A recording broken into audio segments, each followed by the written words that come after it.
नमस्कार दोस्तों, मेरा नाम है सोहित कुमार और आप सभी का स्वागत है हमारी यूट्यूब की क्लास पर। हम लोग पढ़ रहे हैं साइंस के अंतर्गत बायोलॉजी। बायोलॉजी में मैंने आपको बताया था ग्लैंड। ग्लैंड सबसे पहले सिर में कौन सी ग्लैंड होती है? तो 3 ग्लैंड होती है, हाइपोथैलेमस और पीयूष पिट्यूटरी ग्लैंड जो हमारे मस्तिष्क में होती है। फिर आते हैं गले में थायराइड और पैराथायराइड। फिर आते हैं वक्ष में जिसको हम कहते हैं थाइमस ग्रंथि। अब आते हैं उससे नीचे, फिर होती है अगली ग्रंथि जो है अधिवृक्क, जिसको एड्रिनल ग्लैंड कहते हैं इंग्लिश में। अभी होती क्या है, इसका काम क्या होता है, कौन से हार्मोन सिक्रेट करती है, आइए जानते हैं। सबसे पहले तो ये पाई कहाँ जाती है? ये मैं किडनी के ऊपर पाई जाती है कुछ। ये हो गई किडनी, ये हो गए नेफ्रॉन।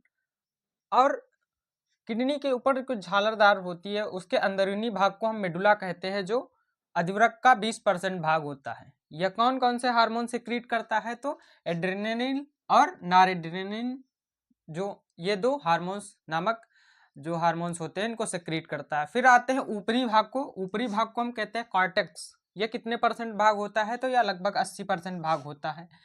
और ये कौन कौन से हार्मोन सिक्रीट करता है? तो सबसे पहले होता है मिनरेलिकोइड्स। यह कौन से हार्मोन्स हैं? जिसे हम एल्डोस्टेरोन कहते हैं। फिर आता है ग्लूकोकोर्टिकोइड्स, जिसे हम कॉर्टिसोल कहते हैं। फिर आता है तीसरा सेक्स हार्मोन। सेक्स हार्मोन्स के अंतर्गत कौन कौन से आते हैं? प्रोजेस्टेरॉन, एस्ट्रोजन और टेस्टोस्टेरोन। ये 3 हार्मोन जो सेक्स हार्मोन्स कहलाते हैं, इनको याद रखिएगा। अब आते हैं कि जो एड्रिनल ग्लैंड है वह क्या क्या कंट्रोल करती है। तो सबसे पहले इसको हम जानते हैं 4S। 4S मतलब शुगर, साल्ट, सेक्स हार्मोन्स और सोर्स ऑफ एनर्जी। यह जो हार्मोन्स होते हैं कहाँ से सिक्रीट होते हैं? तो हमारे अधिवृक्क ग्रंथि से सिक्रीट होते हैं। शुगर, साल्ट, सेक्स हार्मोन्स और सोर्स ऑफ एनर्जी। और तीसरा होता है 3F। 3F में कौन कौन से आ जाएगा? Fear, fight and flight. जब ऐसी स्थिति बनती है कि मारो या मरो, तो उस समय कौन सा हार्मोन से एक्टिव होता है हमारे शरीर में? तो 3F, fear, fight and flight, मारो और भागो।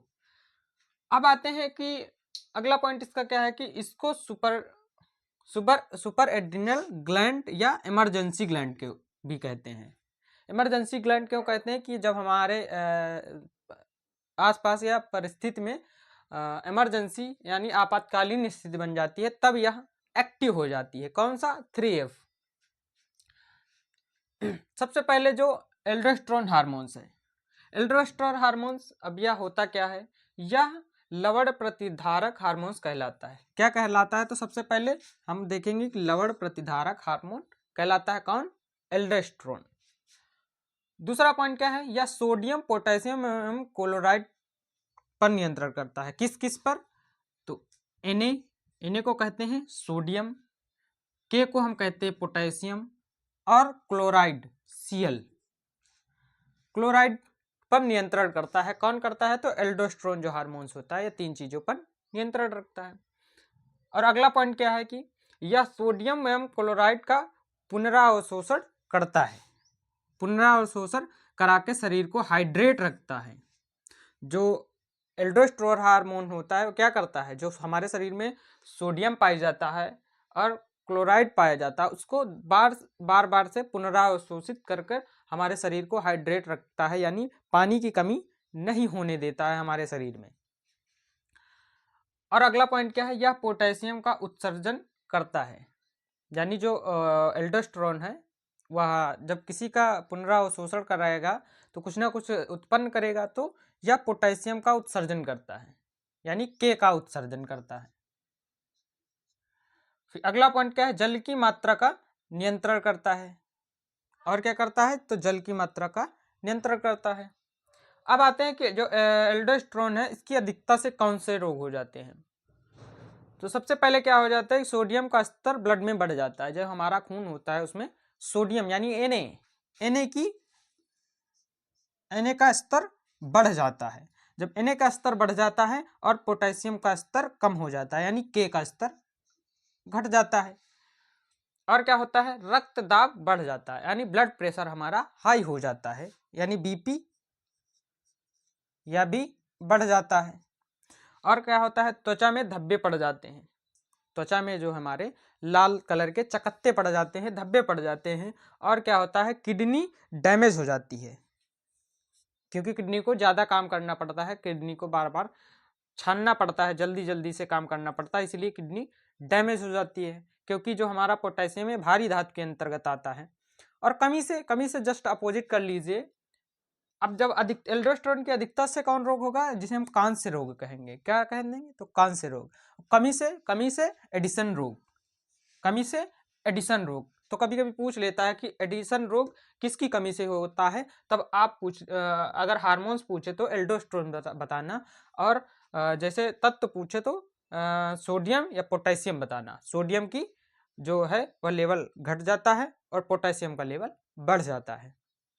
इसका जस्ट अपोजिट हो जाता है अधिकता से, कि जो सोडियम होता है उसका लेवल घट जाता है, और जो पोटेशियम होता है उसका लेवल बढ़ जाता है।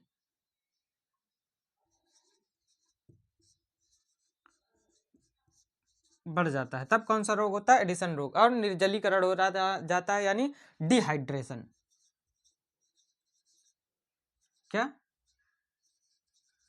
डिहाइड्रेशन हो जाता है, हमारे शरीर में जल की कमी हो जाती है, हमारी शरीर में। और क्या हो जाता है, जब जल की कमी हो जाती है तो कमजोरी, उल्टी होने लगती है। ये इसी के लक्षण है, किसके, एडिशन रोग के। अब आते हैं दूसरा हार्मोन कौन सा होता है, जो कॉर्टेक्स भाग से निकलता है। तो दूसरा होता है कार्टिसोल। अब इसका काम क्या होता है, तो ये इसका काम होता है ग्लूकोनियोजिनेसिस होता है। इसमें होता क्या है, जो वसा एवं प्रोटीन होती है उसको ग्लूकोज में बदलना क्या कहलाता है, ग्लूकोनियोजिनेसिस। इसको याद रखिएगा। यह काम कौन करता है, तो कार्टिसोल करता है। और क्या करता है, रक्त परिवहन व गुर्दे की कार्यविधि पर नियंत्रण करता है। कौन करता है, तो कार्टिसोल जो है अधिवृक्क का अंग होता है, अधिवृक्क हार्मोन रिलीज करता है। तीसरा पॉइंट क्या है, तीसरा पॉइंट है कि तनाव का नियंत्रण करता है, यानी जो स्ट्रेस होता है उसको कंट्रोल कौन करता है, तो कार्टिसोल हार्मोन्स करता है। और क्या करता है, जब ऑर्गन ट्रांसप्लांट में हेल्प करता है, यानी जब ऑर्गन, हमारे शरीर का कोई ऑर्गन खराब हो जाता है, उसको बदला जाता है, यानी ट्रांसप्लांट किया जाता है, तो उसको अडॉप्ट करने के लिए हमारा जो कार्टिसोल हार्मोन्स होता है वह उत्तरदायी होता है। फिर आते हैं तीसरा हार्मोन्स कौन था, सेक्स हार्मोन्स क्या होते हैं, तो ये सभी हार्मोन्स नर एवं मादा में समान रूप से निकलते हैं, यानी मेल एवं फीमेल में जो सेक्स हार्मोन्स हो तो वो इक्वली निकलते हैं, यानी स्राव होते हैं। अब सेक्स हार्मोन्स के अंतर्गत कौन कौन सा आता है, तो सबसे पहले एस्ट्रोजन ये निकलता किस में है, तो फीमेल्स में निकलता है। काम क्या होता है, फीमेल्स के लैंगिक विकास का काम करता है, कौन सा, एस्ट्रोजन। दूसरा आता है प्रोजेस्टेरॉन यह भी फीमेल में निकलता है। इसका काम क्या होता है कि जो फीमेल्स में गर्भधारण कराने का कार्य होता है वह प्रोजेस्टेरॉन का होता है। फिर आते हैं टेस्टोस्टेरोन यह मेल का हार्मोन्स होता है, मेल में निकलता है। यह क्या करता है, मेल के लैंगिक विकास को सुनिश्चित करता है।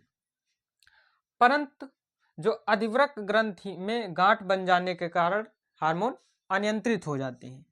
लेकिन मान लीजिए जब जो हमारी एड्रिनल ग्लैंड है उसमें गांठें पड़ जाती हैं, तो ये हार्मोन्स कहीं ना कहीं प्रभावित हो जाते हैं। तो वो हार्मोन्स प्रभावित होने के कारण क्या क्या रोग होते हैं, सबसे पहले हो जाता है कि एड्रिनल विरिप्लिज्म। ये है रोग, क्या है, ये दोनों रोग हैं।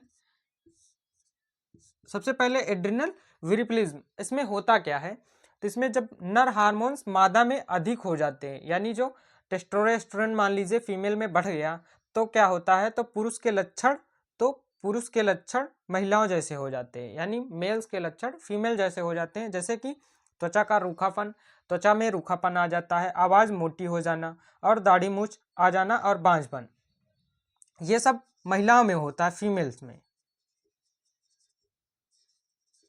ये फीमेल्स में होता है जब मान लीजिए मेल के हार्मोन्स फीमेल में आ जाते हैं। दूसरा क्या होता है, जस्ट इसके अपोजिट, मैंने इसको हिंदी में लिखा है और इसको इंग्लिश में, जैसे कि female hormones express in male, female like symptom in male. तो इसमें क्या क्या हो जाता है कि आवाज़ पतला हो जाती है, और त्वचा मुलायम हो जाती है, स्तनों का विकास हो जाता है, और नपुंसकता आ जाती है। इसका मतलब हो गया, इसको ये दूसरी बीमारी कौन सी है, गाइनोको मास्ट्रिया। क्या हो गया? गायनिको मास्ट्रिया। इसमें क्या होता है, जो फीमेल्स होती है, जो इसमें मेल्स होते हैं, मेल्स में फीमेल्स के हार्मोन्स उत्पन्न हो जाते हैं। जैसे मान लीजिए टेस्टोस्टेरोन, प्रोजेस्टेरोन जो हैं, ये हार्मोन्स फीमेल्स के होते हैं, और मेल्स में आ जाए तो क्या होगा, ये सारी चीज़ें होने लगती हैं मेल्स में। ये था हमारा जो कार्टिसोल है, हार्मोन्स वह भाग काम करता है।